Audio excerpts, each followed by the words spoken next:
मुंबई जैसी नगरी के लोगों को रविवार के दिन यहाँ इकट्ठा करना एक बहुत बड़ा चैलेंज था। इसके लिए मैं आप सबको मुबारकबाद देना चाहता हूँ।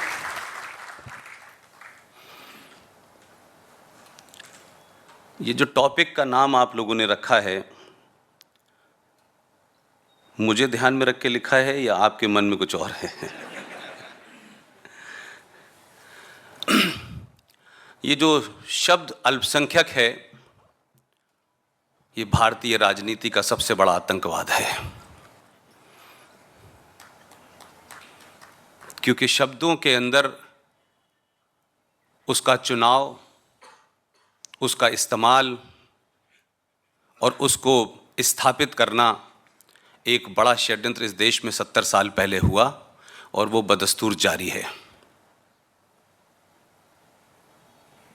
और अल्पसंख्यक इस शब्द को मैं अपनी भाषा में चाहता हूं कि आज से इसको बदला जाए, क्योंकि अल्पसंख्यक तो इस देश में पारसी भी हैं, यहूदी भी हैं, बौद्ध भी हैं, जैन भी हैं, सिख भी हैं।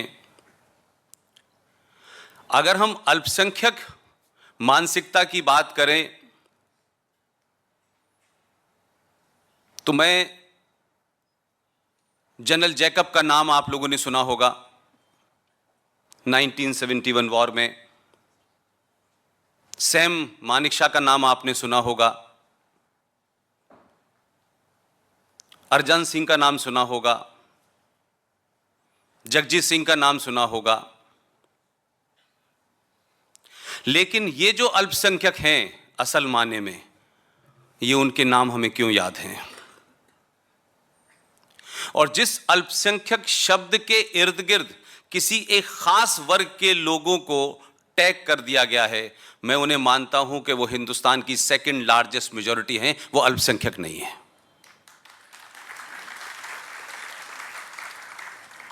क्योंकि इस अल्पसंख्यक शब्द के अंदर 2.5%, 2% और कुछ लोग तो इस देश में जिनकी गिनती कुछ हजारों में, लाखों में रह गई है, वो भी वहीं खड़े हो जाते हैं, और जिनकी गिनती इस देश के अंदर 19 से 20% है, वो भी वहीं खड़े हो जाते हैं। अगर यूएनओ को भी हम ध्यान में रखें और यूएनओ के भी किसी चार्टर को माने, उसमें भी अल्पसंख्यक की डेफिनेशन 1.5 टोटल पॉपुलेशन के जो लोग होंगे उनको आप माइनॉरिटी कहते हैं। लेकिन पूरी दुनिया की सबसे बड़ी पॉपुलेशन, उस धर्म के मानने वालों की सबसे बड़ी पॉपुलेशन भारत में है, लेकिन यह भारत की राजनीति का अंकगणित है कि जिसके चलते वो माइनॉरिटी में है।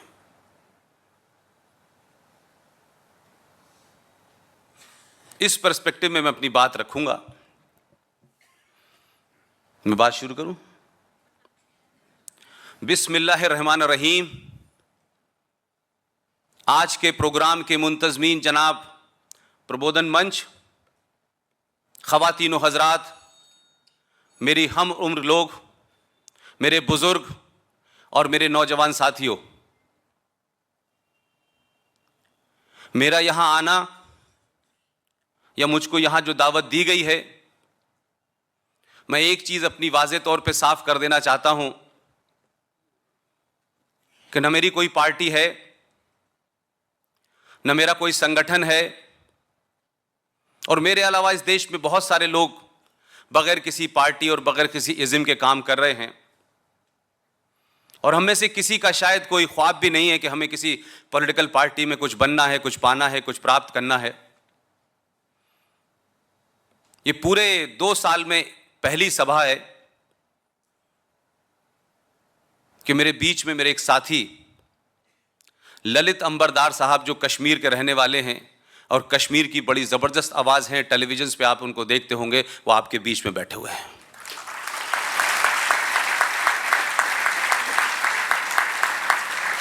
और जब असली कश्मीर के मूल निवासी बीच में बैठे हों, मैं ललित अंबरदार के बारे में 2-3 बातें सिर्फ इसलिए कहना चाहता हूं कि अगर दिल्ली में जब कोई कश्मीर के बारे में बात करने से कतराता था या लोगों को लगता था कि जो लुटियन जोन है उसके अंदर लोग आपको अपनी दुनिया से बाहर निकाल देंगे। पॉलिटिकली करेक्ट होने का लोगों को बहुत शौक था। ललित अंबरदार को मैंने उस दौर में देखा है जब मैं एक्टिव जर्नलिज्म कर रहा था, और दिल्ली में, कश्मीर में कोई सेमिनार हो और मक्कार और मुनाफिक इस देश के सेकुलरिज्म की आड़ में बैठ करके कश्मीर को जब डिस्क्राइब करते थे तो अजीब और गरीब किस्म से उसका डिस्क्रिप्शन दिया करते थे, और एक नरेटिव हुआ करता था जो बुरहान वानी और हुर्रियत से भी ज्यादा खतरनाक था। उस वक्त ललित अंबरदार को आप इनवाइट कीजिए या मत कीजिए, ललित अंबरदार उस सेमिनार में जाते थे, दरवाजा बार्ज करते थे और जाकर के जो बोलते थे उनके सामने अपनी बात रखते थे। यह बात अलग है कि वो भीड़ उनको उस कमरे से निकाल देती थी। यह नजारा मैंने कई साल दिल्ली में देखा।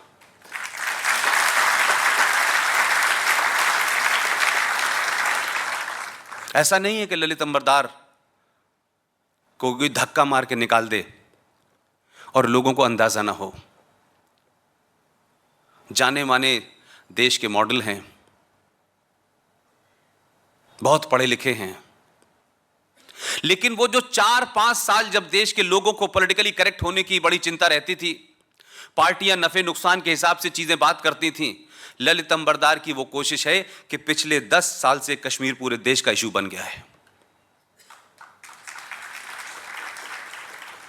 और इस पूरे अल्पसंख्यक मानसिकता की जिसकी बात आप कर रहे हैं, उसके बीच में कश्मीर क्यों है, मैं कश्मीर पे क्यों फोकस कर रहा हूं कि हमने अपनी राजनीति को बनाए रखने के लिए, सत्ता पे बैठे रहने के लिए, हमने इस देश में संविधान से कंप्रोमाइज किया, इस देश की संस्कृति से कंप्रोमाइज किया, इस देश से कंप्रोमाइज किया। लोगों ने 16-16 साल, 19-19 साल इस देश की सरकारें जरूर चलाई होंगी, लेकिन उन्होंने इस 70 साल में देश को बेच दिया है। हम किसी ऐसी बात के बारे में आपसे बात नहीं करना चाहते जो किसी सोच से कनेक्टेड हो। हम भारत के आईन, भारत की अदलिया, हम इसके पस मंजर में जब आपसे बात करना चाहते हैं, तो जो लोग सुबह से लेकर शाम तक भारत के संविधान को कहते हैं कि संविधान के हिसाब से देश चलना चाहिए, ये आरएसएस के हिसाब से नहीं चलेगा, ये विश्व हिंदू परिषद के हिसाब से नहीं चलेगा, ये हिंदू राष्ट्र के हिसाब से नहीं चलेगा, तो थोड़ी देर के लिए हम ये भी मान लेते हैं कि चलिए भाई, अगर आपको संविधान की चिंता है तो संविधान के हिसाब से ही देश चला लिया जाए। लेकिन यह कैसे हो सकता है कि संविधान की एक धारा तो आपको अच्छी लग रही है और उसी संविधान में जो दूसरी बात लिखी है उसके आप खिलाफ हैं। तो अगर संविधान मानना है तो पूरा मानिए और नहीं मानना है तो पूरा छोड़िए। लेकिन संविधान को गाली देंगे, संविधान को मानेंगे नहीं, लेकिन उसमें लिखी आर्टिकल 370 को कहेंगे ये अच्छी है, ये बनी रहनी चाहिए। यूनिफॉर्म सिविल कोड इसी संविधान का हिस्सा है, लेकिन यूनिफॉर्म सिविल कोड पे जब भी बात होगी तो बीजेपी, आरएसएस, हिंदू राष्ट्र, मुसलमानों के खिलाफ, ये मुझे समझ नहीं आता है। यूनिफॉर्म सिविल कोड पे कहीं लिखा है कि मुसलमानों के खिलाफ है? वो तो सबके लिए एक है। लेकिन ये नैरेटिव क्रिएट कर दिया गया कि आम जनमानस जैसे इन बातों पे बात करेगा, तत्काल आप उसको right winger, hardcore communal, anti Muslim, इन तमाम तगमों से आप उसको नवाजते हैं। और इतना आपने दूर तक ले गए आप कि लोग जो संविधान में फ्रॉड्स हुए हैं उनके बारे में बात नहीं करना चाहते हैं, सेलेक्टिव होकर बात करना चाहते हैं। लेकिन ललित अंबरदार हो, सुशील पंडित हो, आरएसएन सिंह साहब हो, जीडी बख्शी हो और दीगर तमाम सारे लोग जो हैं, पिछले 4-5 साल से टेलीविजन के ऊपर, टेलीविजन के बाहर, डायरेक्टली, इनडायरेक्टली, छोटे छोटे समूह में, टीवी के ऊपर, यूट्यूब के ऊपर इतनी जबरदस्त मुहिम चली हुई है कि आज इस देश के अंदर लोग जानना चाहते हैं कि आखिर संविधान के साथ क्या खिलवाड़ हुआ है, संविधान में क्या क्या इलीगल तरीके से इंसर्ट किया गया है, और न सिर्फ इंसर्ट किया गया है बल्कि उसको छुपाया भी गया है। पूरे संविधान में कहीं मुझे लगता है कि जिक्र आया है शब्द माइनॉरिटी का, कहीं कोई शब्द आया है माइनॉरिटी का।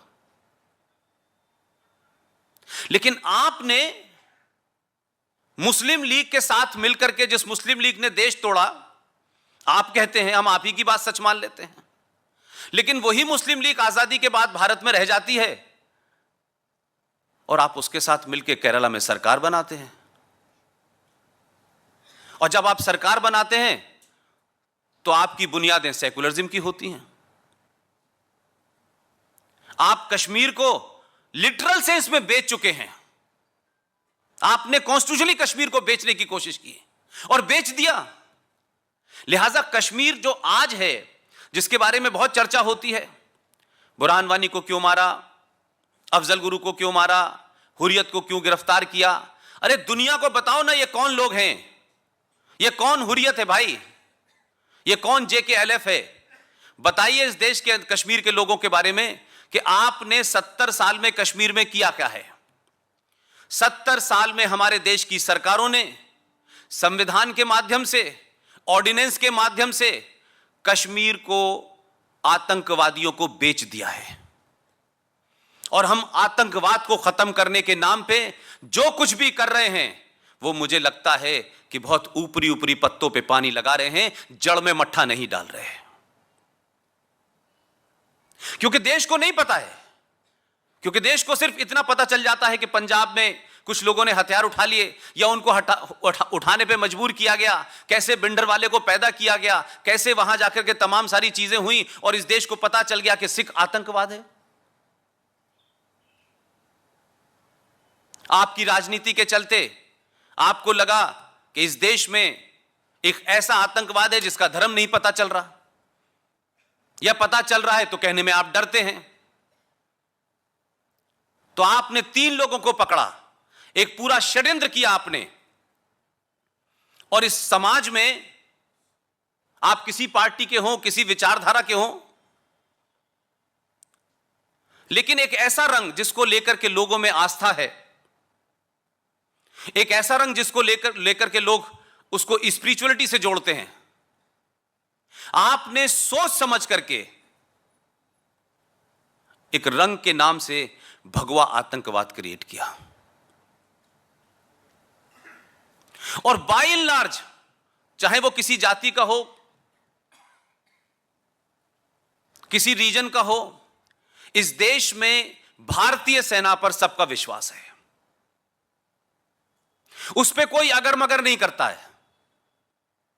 आपने भगवा रंग और भारतीय सेना की वर्दी के ऊपर इस देश की 99% पॉपुलेशन का जो आस्था थी उसको तोड़ने का काम किया। एक तरफ आपने साध्वी प्रज्ञा को जो गेरुए वस्त्र में थी और दूसरी तरफ कर्नल पुरोहित को जो आर्मी की ड्रेस में था, उनकी क्रेडिबिलिटी घटाने के लिए आपने उन्हें भगवा आतंक से जोड़ दिया।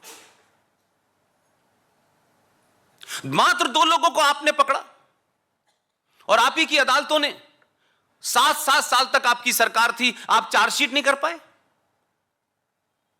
वो छूट गए, बात अलग है, लेकिन भगवा आतंकवाद इस देश में स्टैब्लिश करने की कोशिश की। आप कह सकते हैं कि प्लानिंग वहां हुई, लेकिन इंप्लीमेंट तो आपने किया। आपने ये थॉट प्रोसेस पूरा लोगों को दिया। और उस हिंदू आतंकवाद को, उस थ्योरी को चलाने वाले लोग, उसको प्रोपेगेंड करने वाले लोगों को आपने राज्यसभा में बेच के उनको नवाजा। लेकिन मैं नहीं समझ पा रहा कि जहां मेरा जन्म हुआ है, यह महज इत्तेफाक है कि जहां मेरा जन्म हुआ वहीं से पाकिस्तान का थॉट भी पैदा हुआ। और मेरी पूरे कैरियर का जो आखिरी असाइनमेंट था, जो बच्चा 1947 में अलीगढ़ मुस्लिम यूनिवर्सिटी में एक थॉट के रूप में पैदा हुआ, मेरा आखिरी असाइनमेंट, वो बच्चा जब बन के जवान हो गया, जवान हो से जब बुढ़ापे की तरफ जाने लगा, तो मेरा आखिरी असाइनमेंट पाकिस्तान में था। लिहाजा अल्पसंख्यक शब्द, इस पे मेरा भारी ऑब्जेक्शन है। ये अल्पसंख्यक शब्द है क्या भाई? जो 1.5% हैं, जो 2% हैं, जो 2.5% हैं, उनका कंट्रीब्यूशन देखिए कि वो मानिक शाह पैदा कर रहे हैं, वो जनरल जैकब पैदा कर रहे हैं, वो अर्जन सिंह पैदा कर रहे हैं, और आप मूसा पैदा करते हैं, आप अकबरुद्दीन पैदा करते हैं, आप आजम खां पैदा करते हैं। तो ये फर्क है आपके अंदर। तो आप इस दायरे में कि हम अल्पसंख्यक हैं और अल्पसंख्यकों का ध्यान रखा जाए, तो जिनका ध्यान है इस देश को, न तो उन्हें कभी डर लगा, न कभी उन्हें किसी ने छुआ। वो इस देश की संस्कृति में कैसे रच बस गए कि किसी ने जनरल जैकब का धर्म नहीं पूछा, मानिक शाह की क्या जाति है यह नहीं पूछा,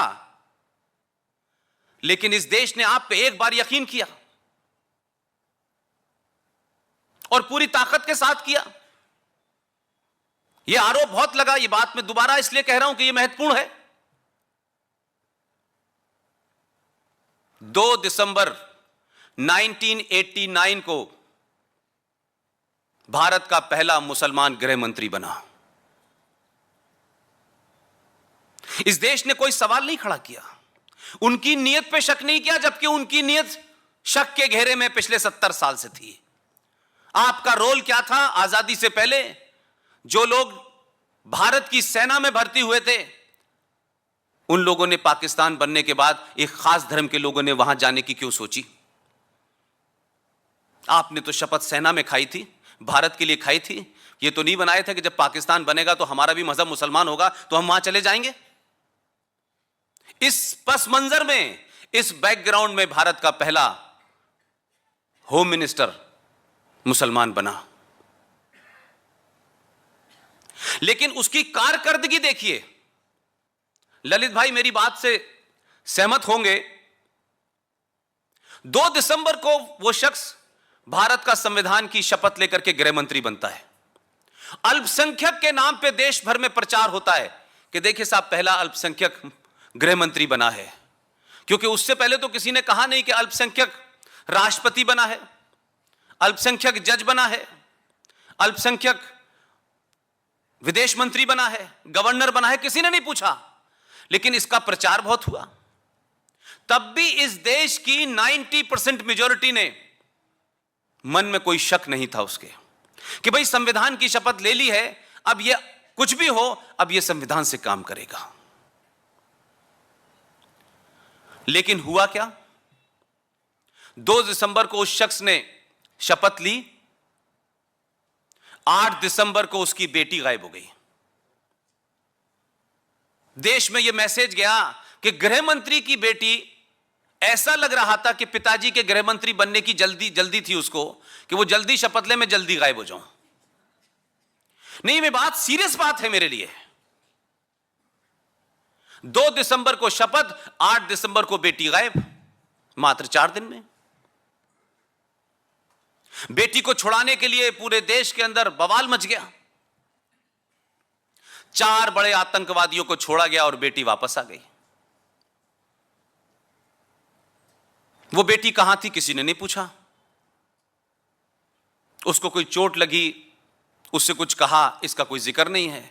और इस देश का वाइब्रेंट मीडिया, कोई एक क्लिप नहीं है कि वो कहां से छूट के आ रही थी, किसी जंगल से आ रही थी, आतंकवादी कौन थे, कहां रखी थी। और बाद में यह पता चला कि वो तो बेटी गायब ही नहीं हुई थी, वो तो सहमति से गई थी।